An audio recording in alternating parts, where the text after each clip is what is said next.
আজকে চলুন একটা দারুণ ইন্টারেস্টিং বিষয় আপনাদের শেখাই। সেটা হচ্ছে যে মেট্রোনমে কিভাবে প্র্যাকটিস করতে হয়। যারা আমার ভিডিও ফলো করেন তারা তো দেখেছেন, তারা জানেন কিভাবে মেট্রোনমের সাথে অভ্যেস করতে হয়।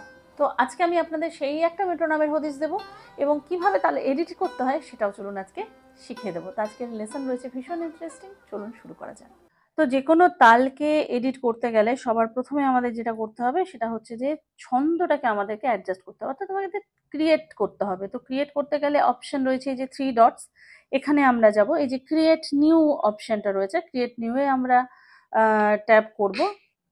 তো ক্রিয়েট নিউ করতে গেলে এই যে অনেক কিছু অপ্রয়োজনীয় সাউন্ড বাজছে সেগুলোকে আগে ট্যাপ করতে হবে, ট্যাপ করে আগে ডিলিট করতে হবে। তো সেটা করতে গেলে জাস্ট যেখানে বাজছে সেটার উপর ট্যাপ করলে সেগুলো কিন্তু ডিলিট হয়ে যাবে।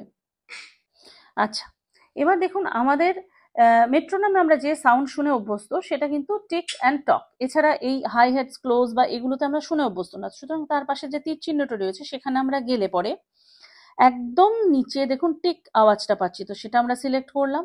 এবং দেখুন হাই হেড প্যাডেল যেটা রয়েছে সেটাতে আমি যদি নিচে যাই তাহলে টক সাউন্ডটাকে আমি সিলেক্ট করছি। এইবার দেখুন আমার কাছে টিক এবং টক দুটো সাউন্ডই আসছে, আমি শুনিয়ে দিই। ঠিক আছে, ওকে।